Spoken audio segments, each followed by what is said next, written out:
Welcome to the Hacking Your Health podcast with Ben Canning and Dave Kennedy. Two guys heading out to hack body, mind, business, and beyond. We are here to provide a single source, bullshit-free guide to understanding your body and how you can live better for longer.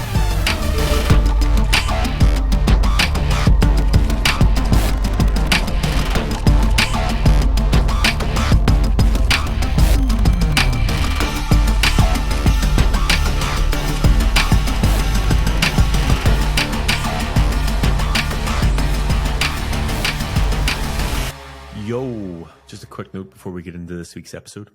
From the start of April, I will be launching Not Another Newsletter. This will be a weekly email that will go out with client submissions of YouTube videos, shorts, articles, studies, things that they found beneficial that they feel like the rest of the wider We Hack Health community will benefit from.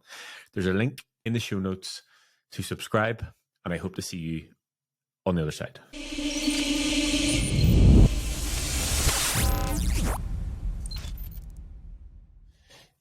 Yo, what's up, everybody? Welcome back. I'm Ben Canning. And I'm Dave Kennedy. And we made it to Hacking Your Health podcast, episode 88. 88. It's been a lot. We haven't actually done a podcast in like a week and a half, so It's been a little bit of change. It's good to catch up. I will say this. I was thinking about you listening to Chris Williamson talk to Alex Hermouzi, I think, and he said that over 90% of podcasts ever started don't make it past 3 episodes, and over 90% of those that do don't ever make it past 20 episodes. So we're in the top podcasts of all time just simply because we've gone past that amount of episodes. So I think look at that.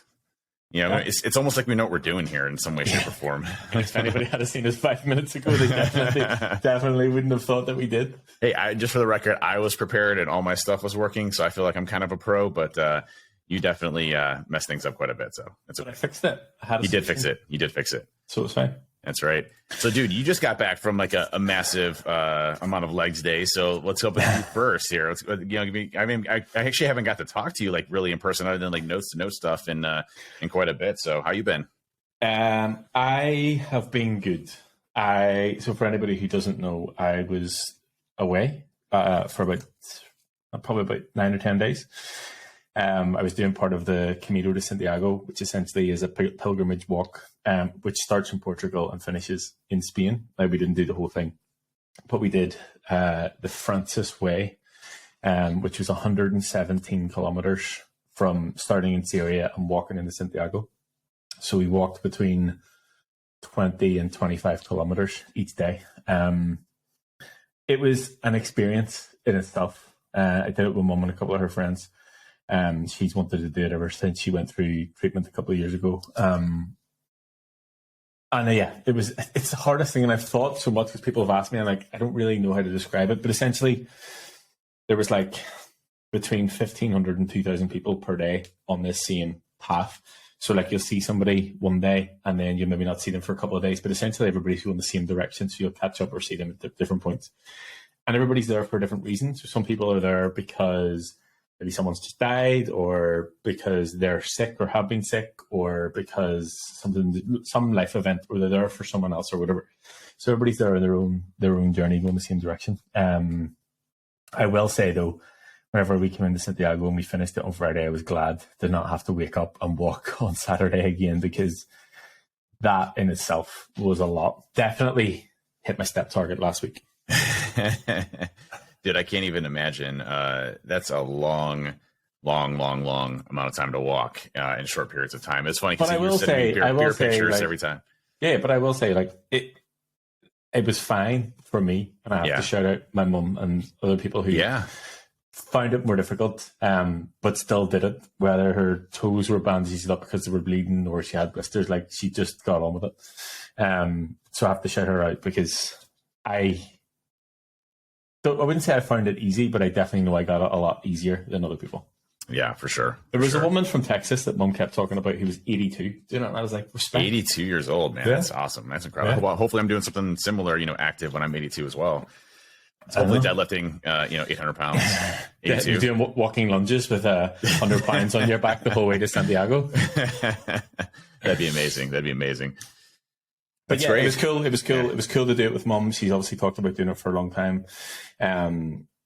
She really embraced the spirit of it, of like just meeting people and talking to people, and had a new friend every time I caught up with her. So yeah, it was a lot of fun. And yes, I'm not really a beer drinker, but there was nothing as good as sitting down after walking for like 6 or 7 hours and having a beer. Yeah, it was good for sure. But I'm glad to be back with a stable internet connection and stuff that I know surrounding me. It was strange because every day we were in a different town, so we never really stopped in the one place except for that one night. So good to be back in one space. That's awesome, man. How are you? You know, it's I got a couple things to update on. So I got Orange Theory drama. I got I just got back from San Francisco and Napa Valley, which was really cool.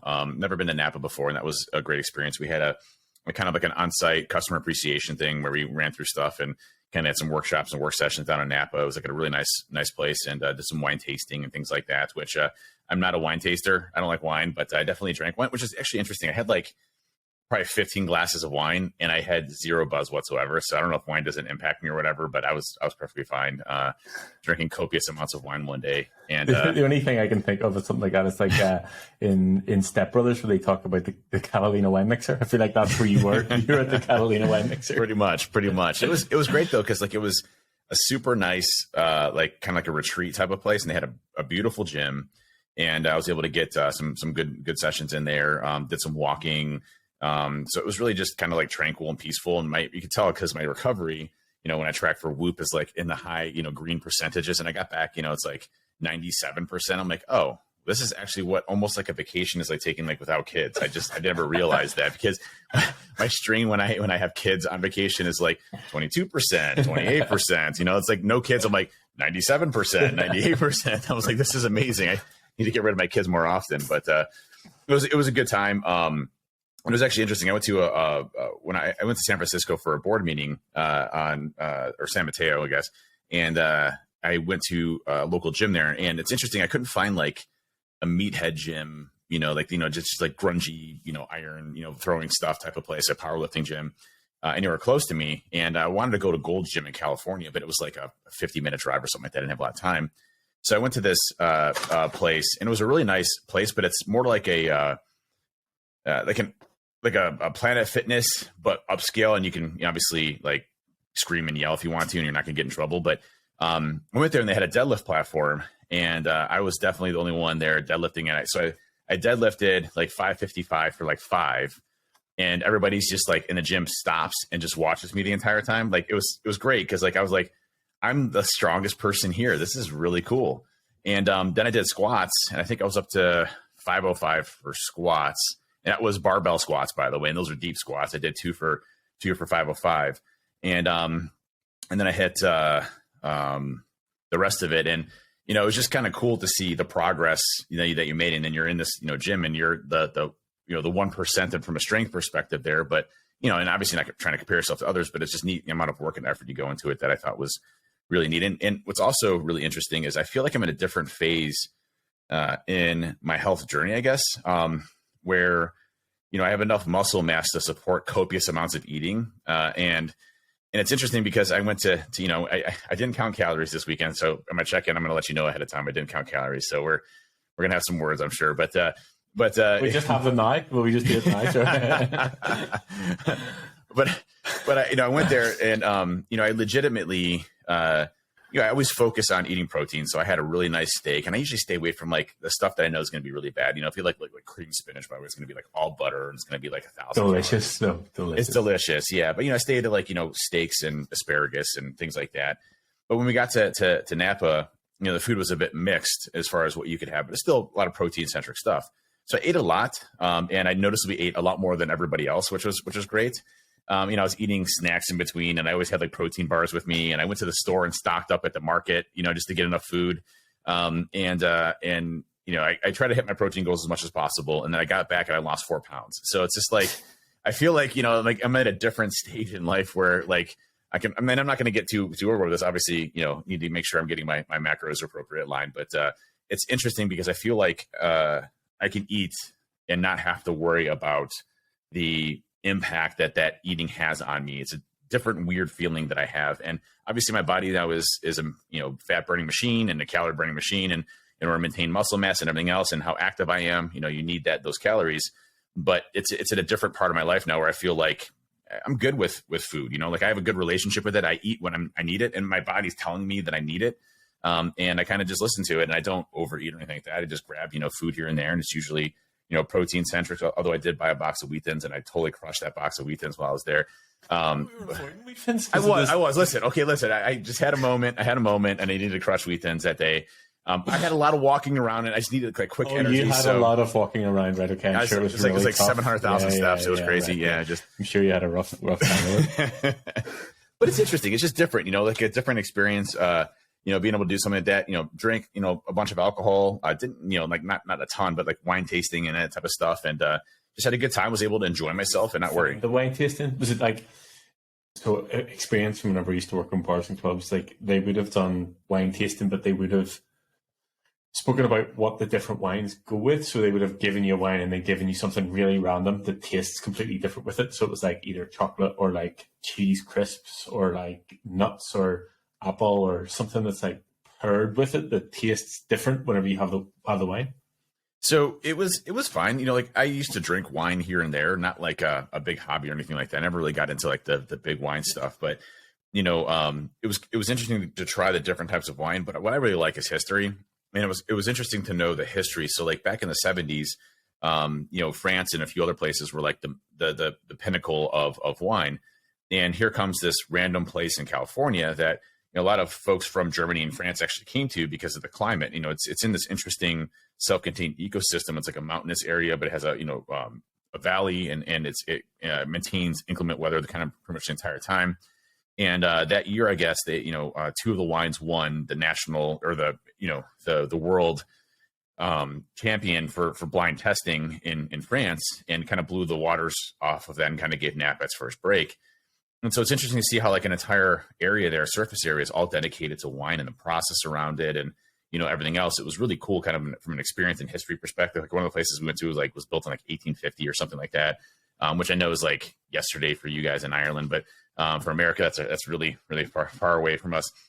But it was really cool. I mean, the wines were great. You know, the experience was great. There was, you know, redwoods there, and it was just really peaceful and relaxed, and a lot of good people and food, and it was a good time. Had a good time with it.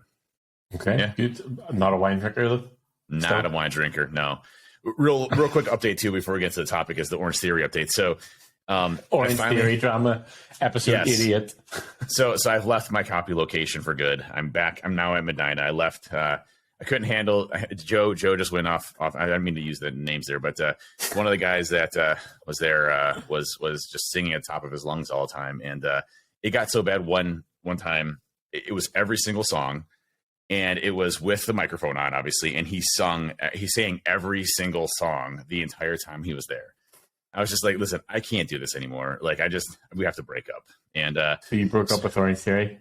Broke up with Orange Theory, one location. Now I'm at a different location. Okay. And I actually really like this new location. Like, everybody there is like super nice. That like I've gotten like 70 compliments that we don't have enough weight for me. And, you know, like if you want to lift me, one of the guys there is like, you want to lift me, dude, you're more than welcome to. Like, just really nice people that are obviously, you know, like making jokes and stuff like that. So I've been enjoying this new location, kind of a different place, but it's been a good mix up. And some guy actually tried beating me today. It was a mistake. I actually did probably one of my highest runs. I was 3.9 miles in like 25 or 24 minutes. And I was just flying because the guy next to me thought he could beat me, and he was like not even close. But you know, that's mistakes were made. Yeah, I had to let him know. Like, does that mean I am gonna go to Orange Theory then whenever I come over? We can come back and go see Jenna. Like, we can go back. I can still go to other locations. We can like, you know, like make like a reunion there. You know, so that's fine. Okay. Yeah. Okay. Yeah. Cool. Right. So this is, I mean, I want to say long awaited. I think it's just long awaited for me. So 2 weeks before I was in Spain, I was obviously in Orlando at the Echelon Front muster, which I would highly recommend for so many reasons, but I would highly recommend because obviously we talk about Jocko quite a lot. Everything that they were speaking about in terms of the stuff from being in the army, in the military, the stuff from being at war, the stuff from business, the stuff from day-to-day life. Like I was just so buzzed to be there and hear it and see how he sort of built a team of people that aren't necessarily military based, but like come from other walks of life, and the stories that they're able to tell.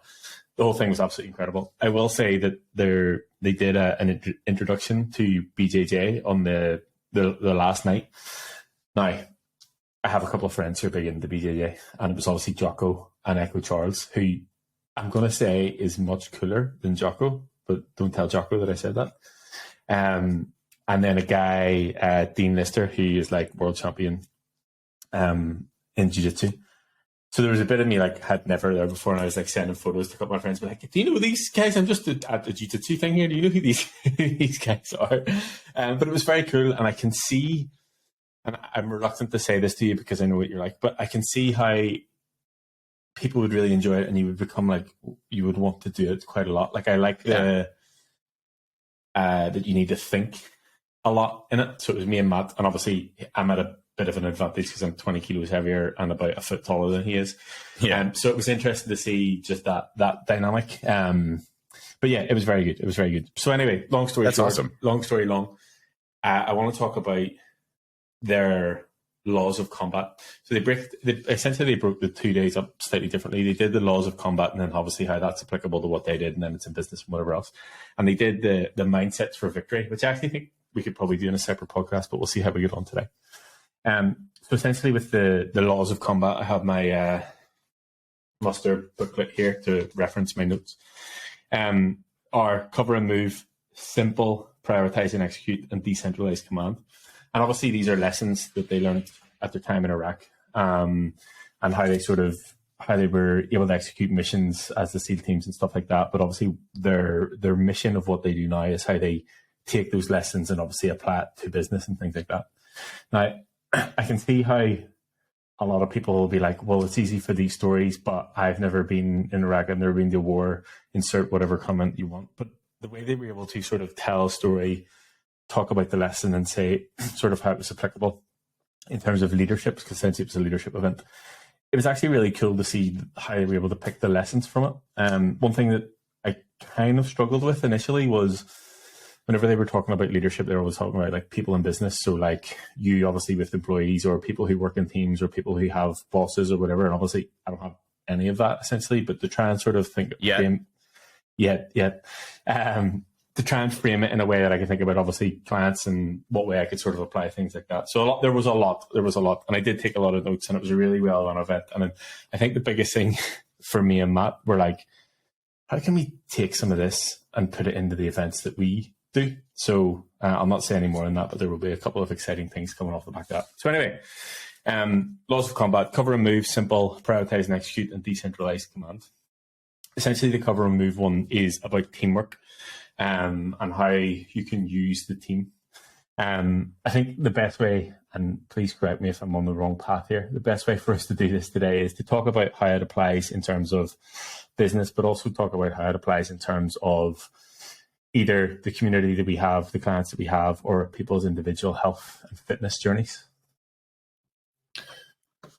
The one thing I want to relate back to really quick on this is the wartime, well, you were obviously there, so yeah. I mean, there's a story here. I was speaking to one of the folks that was at the Napa thing this last week, and I got a little bit into my history of like how I started in security and everything else. And their question to me was, do you equate the military to your success? And there's no one thing for success in life, but what I can say is that what the military taught me, very heavily is, if you do something over and over and over again, eventually you're going to learn it and you're going to be successful at it. Okay. And in that structure and the ability to kind of force your mind to do things that is either dangerous, i.e. you may die, but you have a greater cause, or, that's what your job is to do. I remember there was a time where I was going through what's called MCT training, or Marine Combat Training.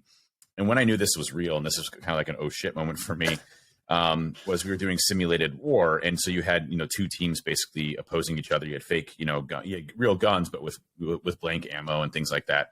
And this one team had taken a hill, and it was up to us to go up and charge the hill and, take out this team. Now, we had the numbers, but they had the height advantage, which, obviously aiming down versus aiming up, you're going to have a severe advantage over the ones charging. And one of the kids at the time, I'm 18 years old, I think at this time, one of the kids tells the sergeant that's running this thing, he's like, hey, sir, like if we run up there, especially us in the front, we're going to die, and he's like, that's what Marines do. We charge the hill and we die so that the person behind us can die, and the person behind us can die, and the person behind us eventually gets up and we take the hill. That's what Marines do. We go and we die. And I was like, oh shit. Like, okay, I guess I'm in real stuff here now. It's like, kind of like this is not a joke anymore. Can I get out of this now? By the way, or can I go? No, but obviously that's an extreme situation, and obviously when Jocko talks, very different situation than I was in, right? Special forces and everything he was able to do, but applying that to your concepts of leadership in the real world, I think is very valuable. But I also think there's a danger there too, because there's a lot of really bad leaders in the military.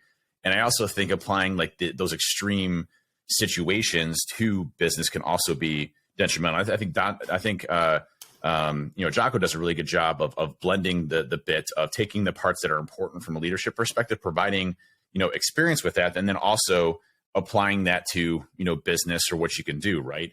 And some of it might be a little bit overboard. Like, there's always like these Marines when they get out there, like, we call them hard chargers, where they're like, like everything that they talk about is their past experience in the military, and like everything's like all hyped up about their military.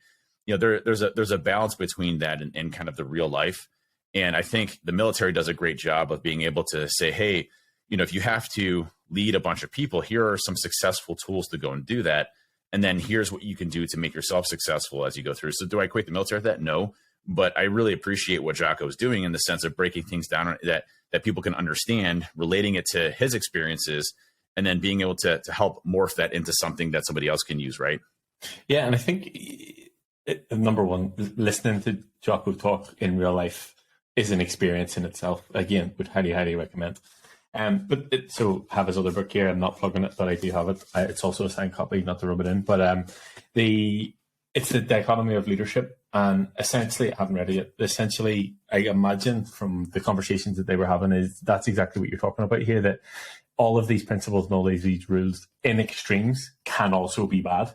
So it's like being able to balance almost two opposites in a good spot to be a good leader. So I'm actually really excited to read it. I just haven't got through it in terms of the list of books that I'm writing. But yeah. So essentially what it is talking about how the extremes, even I did, whenever he was saying this, I was like, but what about ownership? Like surely extreme ownership, like how can that be a bad thing? But he did actually go on to explain it. So, but yeah, so essentially like being able to sort of find the balance between the two, I think is I guess a definite rule for a leader overall. But well, and I think I've seen a lot of toxic leaders in the military, especially ones that come out too. Like I'm more prone to hire veterans than I am anybody else. And I'm not saying I wouldn't hire anybody else. That's not the case. But if I see there's two people with comparable experiences and one has veteran experience, I'm going to go veteran, 10 out of 10. And that's because of the applied discipline that you have to learn while you're in the military. Now, don't get me wrong. I've hired some really bad folks that have come out of the military that were veterans, right? But consistently, most of them, understand the mission. They want to work with you to figure that out and to better it. And if they, believe in what they're doing, which most folks that go into the military, have a belief of, hey, I'm going to fight for my country. I'm going to defend my country, or I'm coming from a different country to get citizenship. And I appreciate that. They have certain beliefs that they focus on. And if you, if you look at like Gen Z, for example, it's actually, a lot of people give, Gen Z and kind of the new folks a lot of crap, but, they're actually really well structured in the sense of they want to be a part of something better, right? They want to better the earth or the world or whatever. Now, there's a lot of crazy stuff going on that I don't agree with. In extremes, do you know what I mean? In extremes, right? But at its core, the belief of being a part of something that's better than them and to contribute to that, and that they believe in that, they are better people and better workers because of that. Veterans typically instinctively have that and are naturally, usually better leaders because of that type of situation. So, I've seen a lot of great leaders. I've seen a lot of bad leaders. And I think the military does a good job of at least crafting what you need to be successful.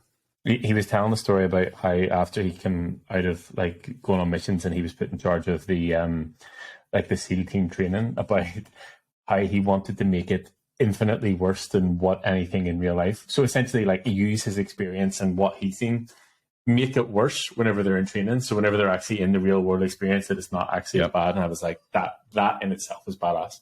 Well, and I've heard unfortunately that they're making it even easier now to go through like Navy SEAL training and, you know, that type of stuff. And you know, granted, I don't know the full ins and outs of it. And I'm sure, you know, folks that were in Vietnam and World War II had much harder boot camps than I went through. So I'm sure it's a generational thing, you know, that you focus on. I'm sure our grandparents are like, you're a total bitch, you know, when it comes to the military, like a Marine, you know, like the Marines aren't the, you know, today aren't the Marines of yesterday. You know, I'm sure you had that generational grumpiness that happens there.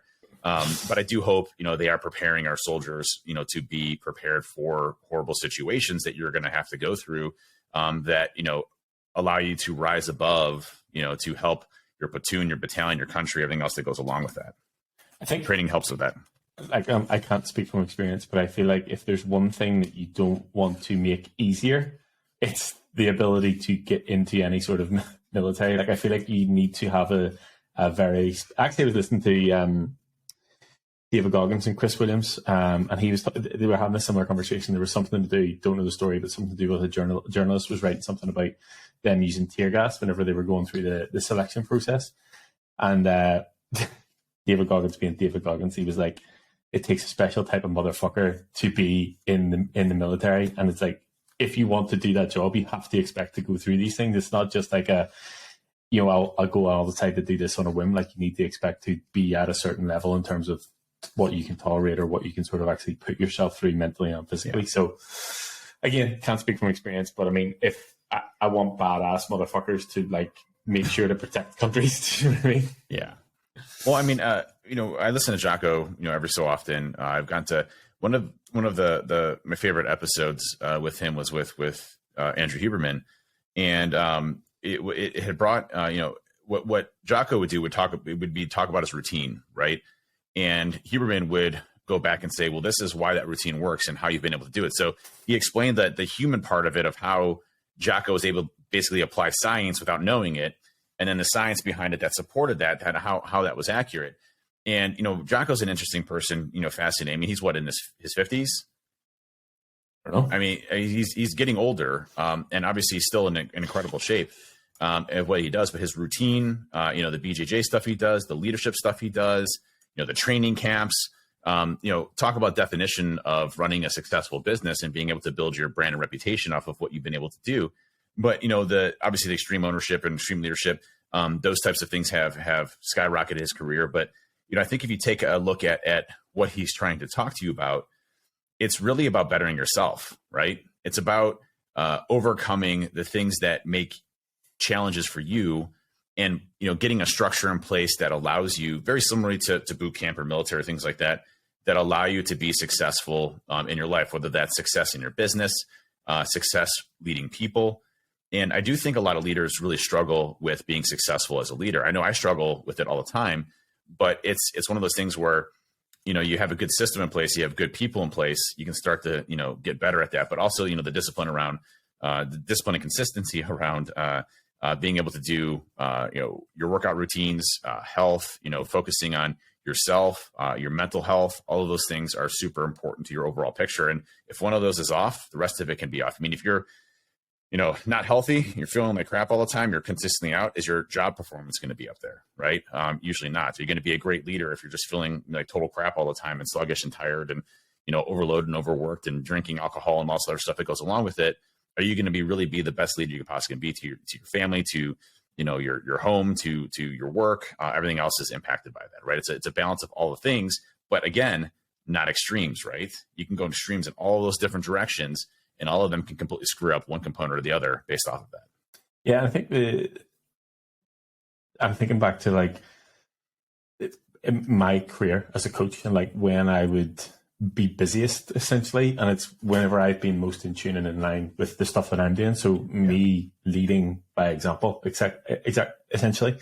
And I don't think, and I had this conversation with Matt the other day, like it's not necessarily, you know, things that seem big to me, but it's me being disciplined and consistent with the things that I do and sort of showing the world through social media or whatever it is. And people want that, and I actually laugh at Louise. Like, she told me about a year into coaching her, she's like, one of the reasons that I went with you is because you were the literal opposite of what I was, like consistent with the things that I did. And I think that's just, probably stuff that I did take and potentially do still take for granted that, seems so far-fetched or so far away from other people. And it's just the things that I do day to day. And yes, Jocko was 51 years old. Just had a look there. And his real name's John. I feel like I'm up on arms. Okay, I thought his actual name was Jocko. That messes me up a little bit. Too, I'm kind of upset about that. Me too. Yeah, I think how do you just give yourself from John to Jocko? I mean, it sounds way better, by the way, Jocko. But I don't know. Yeah, I mean, that's fake. Fake news. The internet is lying to us. Yeah, the internet is lying. His birth certificate is lying. He's always been Jocko. He was born a million years ago and has existed forever. So that's as far as I'm concerned. Yes, but anyways, cover and move. Essentially, cover and move is about teamwork, and it's if the team feels, everyone feels.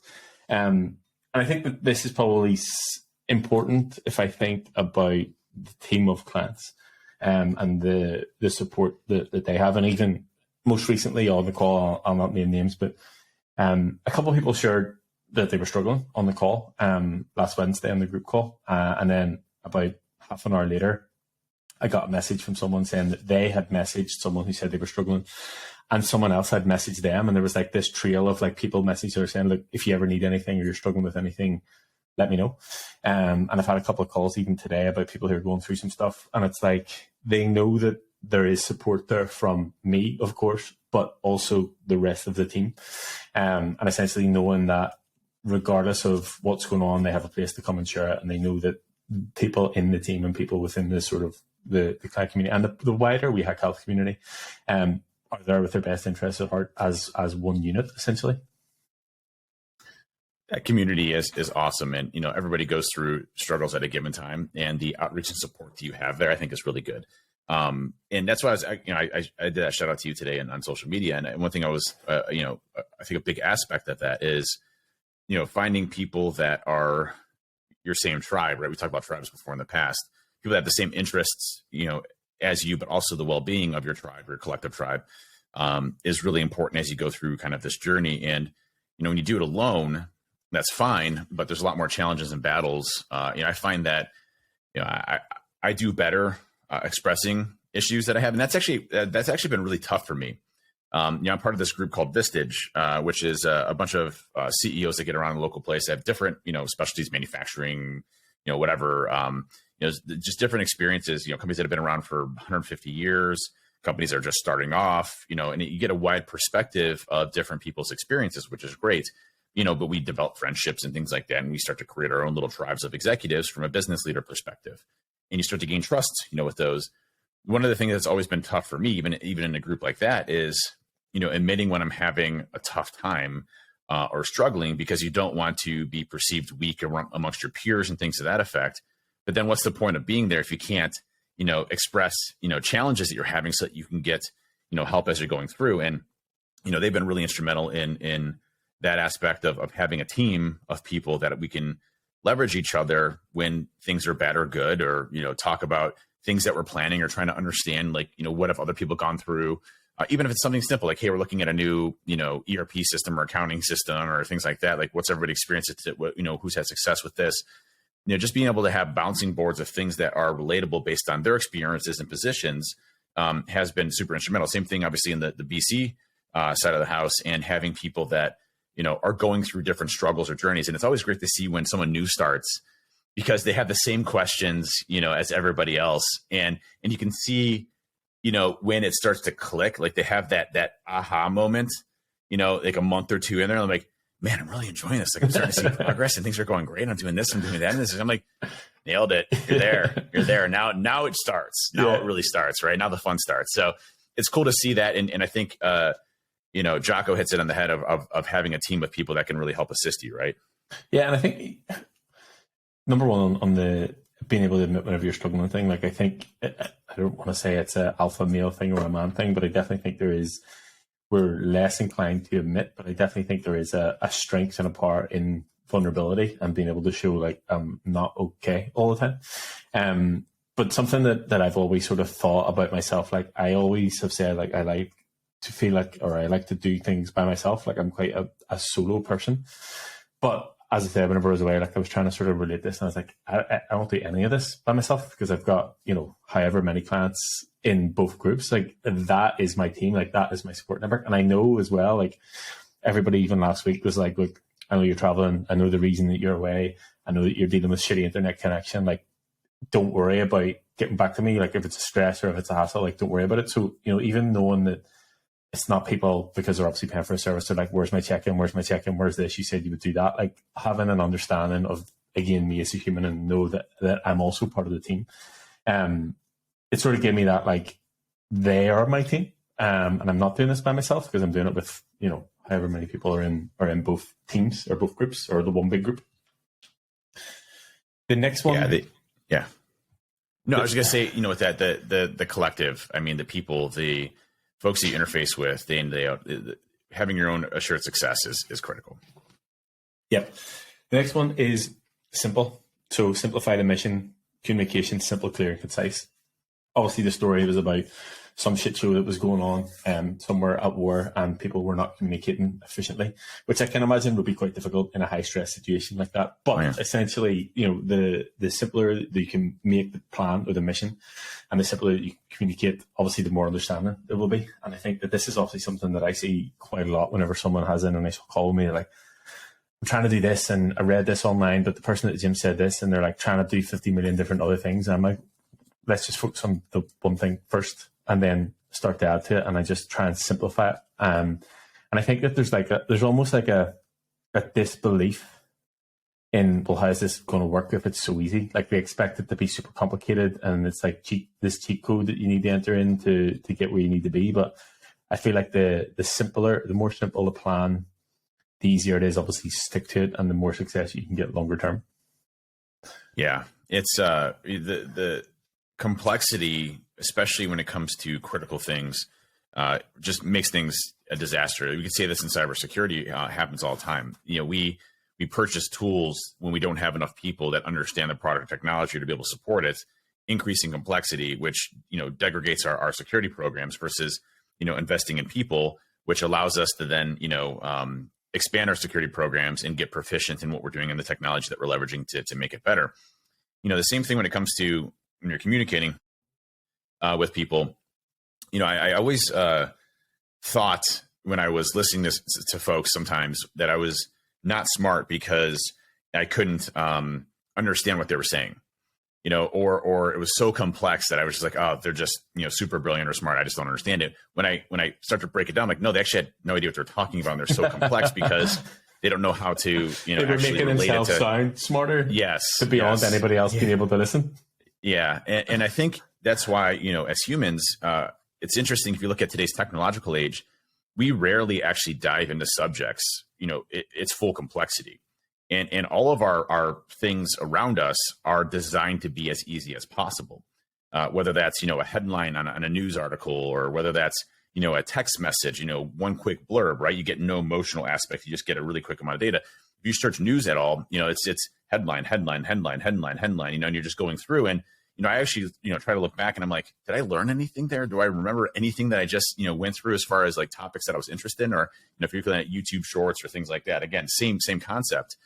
Just very different, as a thing to go through. So, the complexity often means something that can be, very challenging for somebody to understand. And if you're trying to do things like fitness goals or things like that, why do you think these crazy diets work? Because they're like, oh, hey, quick line. If you just eat meats and cheeses all day, you will lose weight the rest of your life. Well, no, that's not how this works, or, hey, if you take this cleanse, you're going to drop 50 pounds in a week. Okay, well, what do you do after? These simple things where, topics may be complex, you need to dive down into it, are usually very challenging. And I think that's the same thing you look at, on the fitness side or even in leadership. If you're trying, and that's one thing that I'll actually tell you a really quick story. I was going through migraines quite a bit. And it was like 6 months of migraines. Every day I had a migraine, Richter 10 scale. I could only go to work for like an hour or two at a time. And it was probably one of the worst times of my life. And I couldn't figure out what it was. And, I'd go to the clinic and they would have a bunch of, ENTs look at me and try to figure out what was wrong. And, they were pumping me full of drugs and trying to reboot my brain. I was like literally a mush. I couldn't talk. I couldn't communicate. And they couldn't figure out why I had these migraines. And I remember they had given me this prescription, and it kind of made me a little loopy, like kind of like just not aloof, I guess is the best word for it.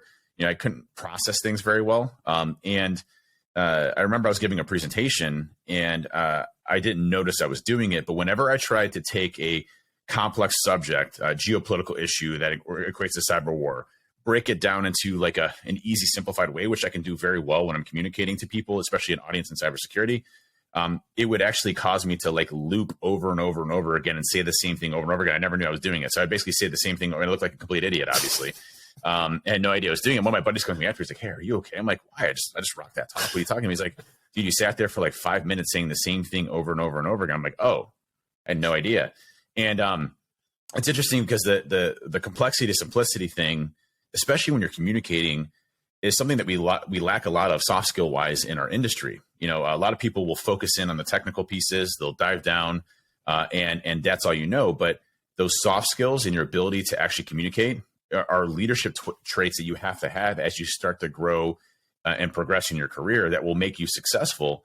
And being able to take complex things down to simplified and communicate that is a very, very big skill that you should definitely focus on having in the future. Yeah, I agree. And I think essentially the more you can understand about a subject, the simpler you should be able to relay that information. And that actually not necessarily about a subject, but it actually made me rethink a lot of the things that I do with clients, and not necessarily like in terms of communication, but just like how the process works. I'm like, there's too many complications in here. There's too many bits, there's too many moving parts. So my goal off the back of this is to simplify the whole process. So it's not like I'm just saying lots of words at you and throwing videos at you and send you to 50 different applications and stuff like that. Like I need to simplify the whole process just to make it easier and more understandable. So there's not like, but what I do for this and what's this for and when do I have to submit this and stuff like this. So that's me taking ownership in the potential complexities of the whole setup of coaching. But something that I will address for sure. Well, I mean, you have an interesting piece because you have to communicate to a lot of different people that interpret things different ways. So you have to understand, read the room, understand their trials, understand actually really complex situations, right? What is the crux of not dedicating time to your health, right? What is is it food? Is it, they're just too busy? Is it, all these different aspects, or is it, hey, you have to understand really complex things, from people in their lives. You basically understand people's lives, which is not easy at all. Not easy, no. So you're, for lack of a better term, I mean, you're basically like a psychiatrist or psychologist at this point in time, without having the credentials behind it. But, you're kind of understanding people's problems and how to best fit small changes into their lives to equate to big changes down the road, which obviously we talk about a lot. And that's a skill in itself, right? You have to be able to take complexity down to simplicity to execute effectively and to be on the mark with that. So applies really well with what you have to do on a regular basis. Yeah, I think I've mentioned this potentially a couple of times before, but anything that I've ever done as a job has always been like people facing. So I think I've had a lot of time like with people essentially. I'm not saying by any stretch of imagination that I can read people or whatever else, but I always have a pretty good understanding of people and like how they react to certain things. So again, just leading up to essentially everything that I've ever done has led me to be good at least understanding people and what they need and when they need it. The next one is prioritize and execute. And I think that this is a big one, well, across the board, but obviously in terms of like from a health and fitness perspective. Detach, relax, look around and make a call. So Jocko told a story about they were, I think he was saying something about oil rigs and they were all sitting like looking for the enemy, and he just took a step back and was able to just look around and fully know what he was supposed to do, but he wasn't at rank yet that he was able to make the call. Made the call anyway, and then the story goes on. But being able to detach from the situation is key, I think, because I know, and maybe you'll agree or disagree with me here, whenever you're so hyper focused on something, whether it's a task at work, whether it's family things, whether it's business, whatever it is, if you take a step back or go and do something else, or somebody with fresh eyes comes in and they just see the problem that you're trying to solve, because you were so hyper focused on, you didn't actually take the step back. And I think that how this sort of relates to what I see with clients or people that I speak to on a regular basis, like there are so many things to look at whenever it comes to health and fitness. Recovery, sleep, hydration, your food, your training, cardio, steps, like endless amounts of things. And it's like, how do you prioritize those? And I think often people are like, I can't do these 20 things, so I'm just not going to do anything at all. Whereas if you go, like you always say, if you just start with doing 10,000 steps a day and make that a priority and execute, the benefits you get from that, and then how you can build on that. So I think that's definitely a transferable one. I see this so heavy in our industry with cybersecurity, because there's so much information, there's so much stuff that people have done in the past that, coming in, it's overwhelming. And that's why you hear a lot of people talk about, imposter syndrome and things like that, because it's such an overwhelming industry. And, the interesting part is, I think one of the things that I do really well, which has a counterbalance of things that I don't do very well, but is prioritization. I prioritize everything that I do in my day to be the most important thing, while also looking at what I need to get done in the future, and eventually start to chip away at that. Right. And it doesn't mean that it happens overnight. Like, if I fully dedicated myself to something that, maybe my current process would take 6 months, maybe I can knock it out in a month. Right. But, is that the most important priority for me to knock it out in that month or 6 months? Well, maybe it is, and I prioritize that with what I'm doing day in and day out. Is that being a leader here at Trusted Sector Binary Defense? Is that, being a father back at home, or a husband? Is that my fitness journey in that area? Is what are the most important things, in my given day, week, month, year, what I want to accomplish in 5 years, 10 years, and how do I start to focus on that? Now, with that, I'm very structured in the sense of my calendar. Like, if it's not on my calendar, it's not happening, and every day, and I'm very methodical at that, because if I didn't, there's just too many distractions in this world that there's no possibility I can do everything. Now, I try to respond back to everybody I can. Sometimes I don't, because I'm just too busy. It's not on that priority list. And I don't mean to say a person isn't a priority. Everybody should be a priority, a person especially. But there are times where I'm just too busy. I don't have the time to spend at something. I'm just, I have other things that I have to get done or accomplish that are more priority than responding to somebody. So there are asks all the time. There are things that hit us all the time. There's things that we want to do in our career that we want to accomplish today and tomorrow, but it's not going to happen. So you have to look at it from the sense of what's most important for me in that day. And I think you hear this a lot, obviously, in the personal trainer side, Ben, which is, I don't have enough time to go and work out 3 times a week or 2 times a week, right? I'm too busy. Are you really too busy, or is it not a priority? And we might think that we don't have enough time because we have set all of our priorities up, and maybe our priorities aren't correct. Can we reprioritize things, or shave something off a little bit, or do something a little bit differently that allows us, 30 minutes or an hour, 3 times a week? Is that possible? And I think those prioritizations, it's the way our bodies and our minds actually work. When we look at our day-to-day lives, we try to fill ourselves with things. Like, nobody likes being bored. Do you like being bored? No. I don't like being bored. It drives me nuts. Yeah. Some people, even though to me it's boring, sitting on a beach for an entire day is boring to me. Like, I go nuts. My wife likes it. My kids kind of like it because they're out there playing with like sand and stuff like that. For me, it's just like, listen, if I'm going to be here, I want to put my headphones on. I want to sleep. That's my day of a sand day. So I'm just gonna get my nap in here. Whereas my wife is like, I'm talking and in social. I'm like, I don't want to be at this beach right now. I want to be like, like walking around and seeing different views. Anyways, but so one thing is boring to others not, but we try to keep ourselves in a sense that we're always actively doing something and keeping up with whether that's busy work or whatever, but we like to be busy in general. And it's interesting. There's some statistics on a lot, people that retire and don't do anything are more prone to dying than somebody that takes up additional hobbies or does certain things. Like, when we don't have a purpose, our bodies kind of degrade a bit. We're not, as sharp by using our minds or our bodies or what we're doing. So it's interesting because I think the same thing can be said for prioritization, which is, is what we're doing today really a priority? Do I really need to eat 8 pieces of pizza? Is that really my priority? Or can I enjoy a nice steak? So these are the things that we have to look at in our lives to help prioritize. I think Jocko nails it on the head. Honestly, I would say this is probably one of the most fundamental, important ones that most people struggle with, is how to actually prioritize and use that to be successful.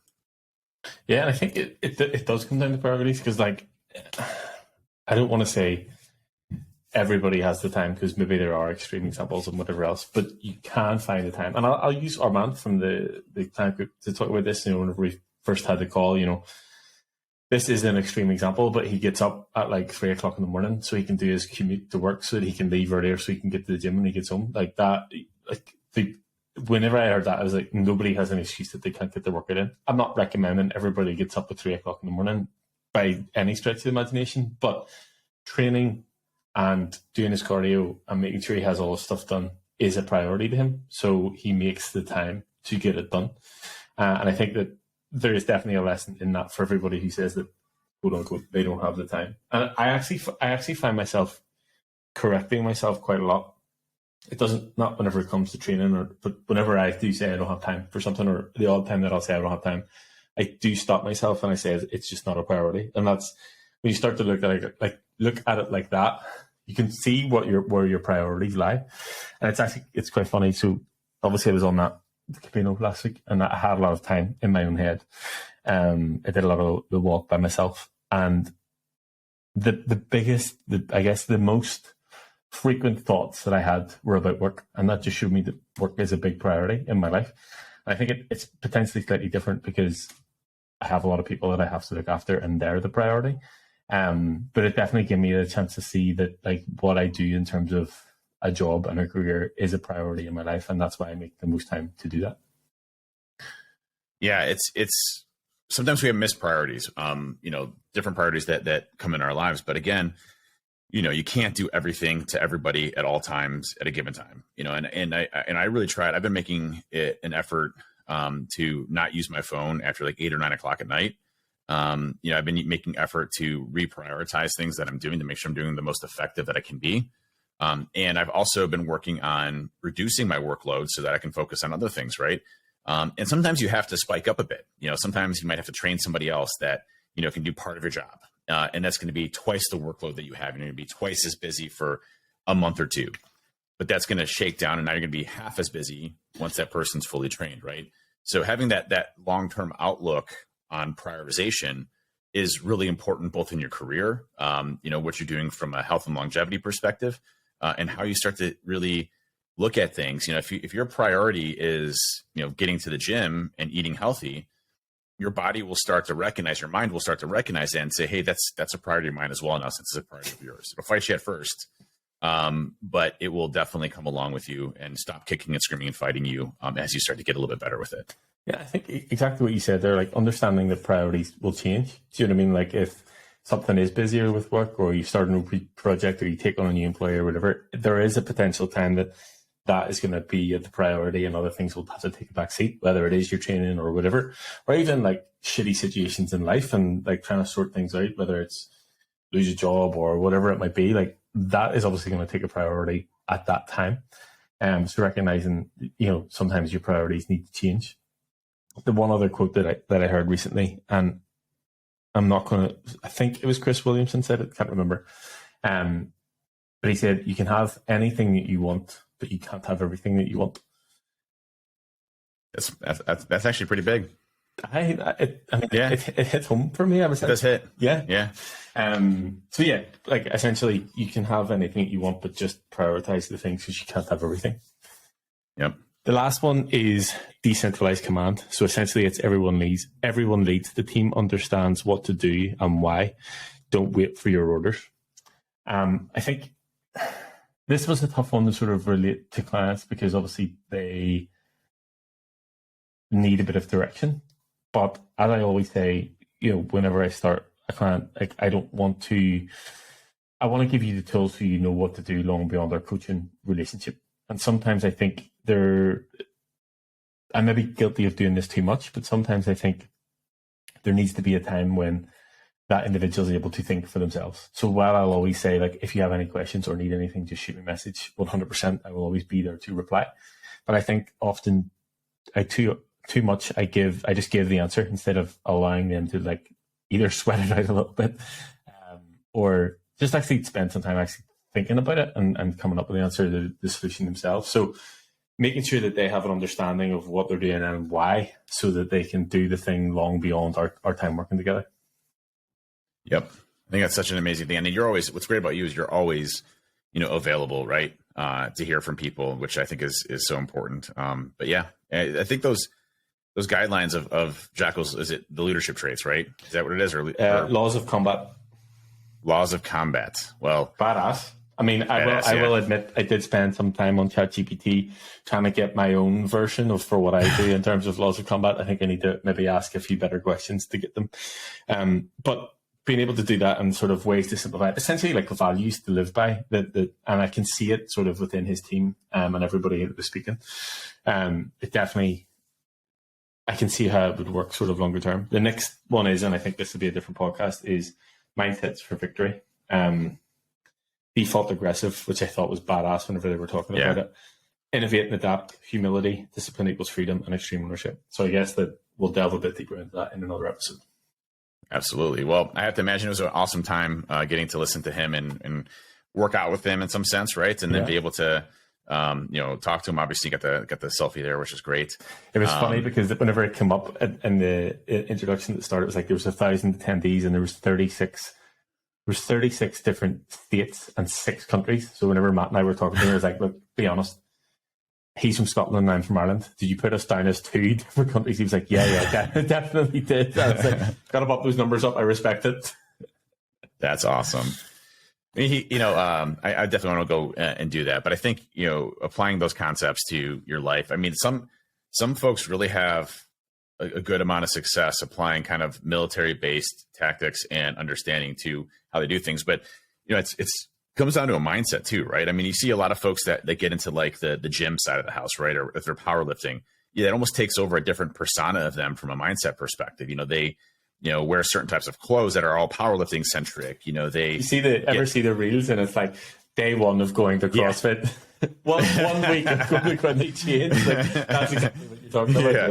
Yeah, it's like you immerse yourself into those kind of belief systems, right? And it's whether it's religion or political beliefs or whatever, we as humans, try to immerse ourselves in tribes that have similar beliefs than us. So if it's, deadlifting or powerlifting or whatever, and bodybuilding or whatever, we become kind of part of that, type of ecosystem and that belief. And, that's not a bad thing, obviously, in the health and longevity side, as long as, you're doing it smart. But, I think applying those concepts, like military wise, you see a lot of folks have a lot of success with that because it's disciplined, right? It's a very disciplined system that allows you to take complexity and apply it to simplicity across the board. And, having rules that you kind of abide by and ways that you kind of structure yourself and move yourself forward ultimately can lead to success. And that's no different than the program that you put together, Ben, with the pillars. And, a system around that, whether it's, taking progress photos, measurements, body weight, plans, nutritional pieces like that allow you to be into the system that you believe in with others that are like you in your same tribe to be successful in that system as well. I mean, that's why, a lot of people, Weight Watchers works for some folks, as well. You have, different types of systems that people, adhere to and have success with. People will say, that are on CrossFit side, that CrossFit's the only way that you can, lose weight and be jacked. Bodybuilders will say, listen, the 12 to 15 rep range is the only way that you can build muscle. Powerlifters will say, hey, you can only, deadlift 2 to 3 times, and then from there you're good to go. So you have, different philosophies and beliefs that you put into, but at the end of the day, they're bettering themselves regardless of the system that they're using. And they believe deeply within. There's nothing wrong with that, right?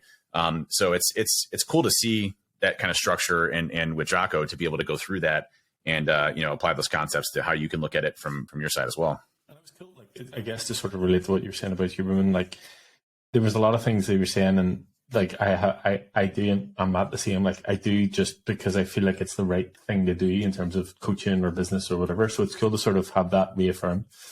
But yes, we'll catch up more. We'll do the mindsets for victory in the next episode. The one thing before we close out is there's 2 things I wanted to hit on really quick because I know we're running out of time. But there's one. Do you have a call? No, you good? I'm good. Yeah. Okay, me too.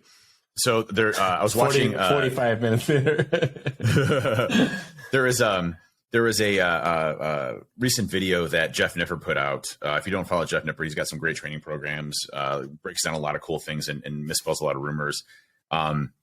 It's actually I got somebody hit me up on social media recently that was like, hey, why are you eating that much protein? You can only eat like 20 grams or 30 grams of protein. I'm like, listen, let me give you a little education here. Science has changed back from the 1960s.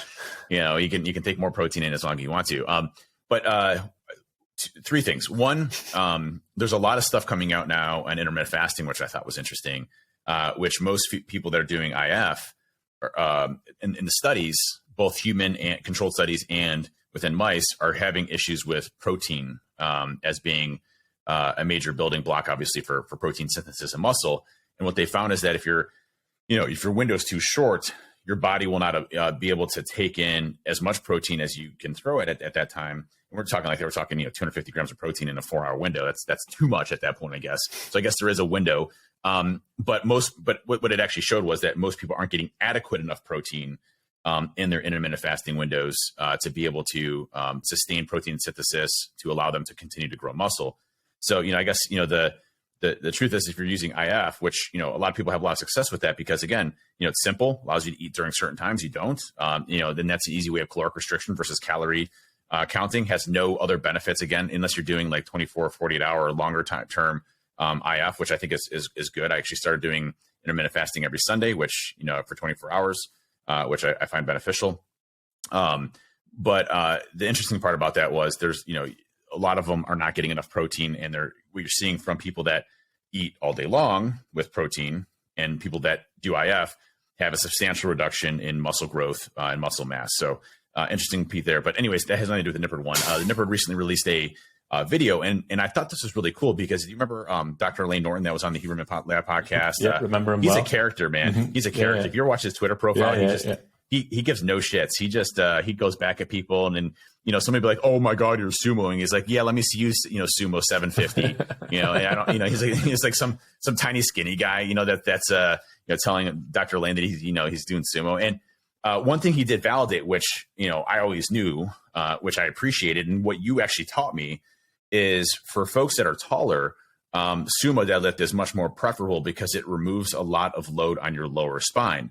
So when Dr. Lane is doing it, he's doing sumo, and he's 6 foot plus when he's doing it, and that's great. You want to be able to do things safely, and especially as you age. To me, I'm literally locked in sumo. I still do traditional here and there just to see that I can, but other than that, I prefer sumo over everything. But what I found out about Nippard is that Dr. Lane Norton actually trained Nipper, was his first trainer, personal trainer. Nice. And they're actually good friends. And so they just did a joint thing together where they did overhyped or not. So overhyped or not overhyped. And they did a couple of things. And, so sumo, obviously Dr. Lane Norton's like not overhyped, it's good. You want to. With Jeff Liberty has the Chris Bumstead cut out in the background. Yeah. But what I thought was really interesting, and one of the ones that I actually learned on was cold plunging. They both had said well overhyped, and I was surprised by that because if you look at what's going on, I was like, son of a bitch. I was right this entire time, and it wasn't because I didn't want to do it. I was going to hype onto the hype train as well, but I just hate cold. But my body was telling me, hey, this stuff is not accurate, so it's perfect. My body knew. But what they actually talked about was the major concern around blunting muscle hypertrophy. And while most of your mTOR and your protein synthesis occurs in the morning from a circadian rhythm or your body's internal clock, protein synthesis can happen across the entire day, right? And at any time. Now, if you're using cold plunges, there's a lot of concern around the reduction of inflammation that happens during that protein synthesis process.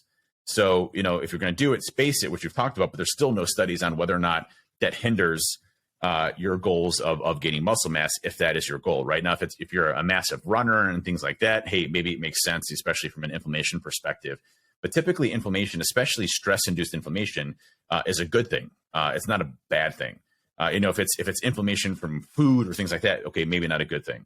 But your body's repairing itself during inflammation. So putting cold on things isn't necessarily the most ideal situation in many cases for a lot. So I thought that was really interesting. And they said a lot of the studies were hit or miss on a lot of areas. Yes, it increased, brown fat increases, but the calorie burn of that doesn't seem to be as substantial. What they also said too was, eating on fasted versus non-fasted, which I always had the impression that if you ate on a fasted stomach, you would burn more calories. What they actually showed though was you're going to burn the same amount of calories. You're going to burn more upfront calories during like HIIT training, for example, on a fasted stomach, but your body will burn less over time. Whereas if you do HIIT training on a stomach where you've eaten food, your body will burn the same amount of calories over time. So it's just interesting how they kind of dispelled some of the different ones. If you haven't checked it out, I'd heavily recommend training it. But the last thing, if you send me the link, I'll send it to you. But it was really good. Some good factual things. He also talked about the benefits of ashwagandha. I thought that was really interesting. I'm going to add that to my supplement list. He said there's a lot of great. How do you not have that in your supplement list? I did. I've had it multiple times in it, but then I'd hear something, then I just knock it out. No, so it's just been like the most consistent supplement that I've had for years. It is. I need to add that back to my. So again, I'm up to 37 pills in the morning and then only 40 at night. But anyways, but the last thing I saw, which I thought was really cool, and I hadn't seen it before, is what's called a velocity-based tracker. And this is really peculiar. I'm actually going to order one to test it out. But what Dr. Lane was using it for was his deadlift. And based off of how fast he could get up, the deadlift would directly equate how heavy or how many RPE that he had left in his tank for deadlift. So if he was feeling it, and he was going fast, he could shoot up in weight, but it would calculate essentially his 1 rep max, on his deadlift based off of the time tracker that he was using. So it's this little box that sits below the barbell, and it has a little strap. It tracks it live, like it'll give you the sort tracks of it live, nice real time. Yeah, so he'll actually he'll do it, and then he'll let as he sets it down, he looks back down at the tracker, and it'll tell him the time there and calculate exactly what his 1 rep max is based on previous. So he knows if he's at 1 second, for example, he's got a 5 RPE there, and then he can go up to a certain type of weight. It's real-time data tracking based off of how you're feeling. And I thought that was really peculiar or interesting because there are days where I feel like total shit, where I'm just not I'm not feeling it. And you can directly see that based on the data, or there's days where I'm feeling it, I'm just going to keep going up. But if you have, some good data to be able to say, hey, I think I can knock out, I can PR today, or I can, go a little bit higher. I can do some more. That was pretty cool. So it's a little box with a strap, a little cord that comes up from the strap and then hooks onto the one side of the barbell. And then when you do it, you go up and it records the whole data there. So that was really cool to kind of see. So new tech, that I'm looking at. I think the one he was using was called Vitravi.fit. It looks like this little box basically that has a strap hooked onto it. It's USB charged, has Bluetooth and Wi-Fi, so it hooks up to your phone. You can basically get real data, but you can also look at the box too as it's happening. So it's kind of neat. Nice, yeah. Cool. So expect some new data coming for you. Yeah, the last thing I want to hit on in 2 seconds is the CGM. Yes. So I haven't actually. So I was waiting until I've come back. I'm going to put mine in tomorrow. Yeah. Nice. That's awesome. They don't have it here yet in the States. I'm kind of mad about that. They don't have this one? I have something. Well, they don't have the CGM. I don't have. I can get something that you can't get in America. What a time to be alive, eh? I know. I'm so upset. But the CGM that I was using is my second time wearing it. And I would say it was great the first time using it. Second time using it, didn't really learn anything new. I think it's good for a first time, second time use. And then after that, it's, unless you want to try to home in some food and things like that, I don't think it's a subscription based thing you want to do all the time. I mean, the thing gets kind of annoying because, it sits back here, which it doesn't hurt and you don't feel it. But then every time you take your shirt off, and you're wearing cutoff shirts, which is all the time for me. Someone will be like, hey, what's that? You got to explain it, or people look at you weird because you think, think they have diabetes or whatever. I don't know. It's fine. It's not a big deal. But it just, became more of an annoyance, I think, than anything. And I didn't really learn anything new. So when it would say hey, your blood sugar spike, I'm like, yeah, I know. I just ate a box of Wheat Thins. I'm good now. I know what that's going to do to me. I know I just ate a box of Wheat Thins. Okay, I'm good. I understand. Yeah. So, I think CGMs are good for people, non-diabetics, just to understand kind of how you react to foods. The biggest takeaway I can say from a CGM that I would heavily recommend that was kind of eye-opening for me is not eating at night. Because when you eat at night, your body digests much slower and it actually spikes your glucose for a longer period of time. So I would notice that I would actually have shit recovery as well as not feeling great the next day. And my glucose would be at elevated levels for quite a bit of time in the morning. So, I found by knocking out and not eating, anytime after like 8 o'clock or 7 or 8 o'clock, I can keep my levels at a really good baseline. I'd be like in the 70, 80s, coming out of that, and it would be perfect, for the rest of the day. So biggest thing, don't eat at night for me, at least specifically for me. But it also seems to be pretty consistent in a lot of other people that wear that. But good data. I'm glad I did it. I'm not going to do it again though, at least not for a while. There's no real point. Not until you can get the other human one. That's right. Which I already, definitely ordered.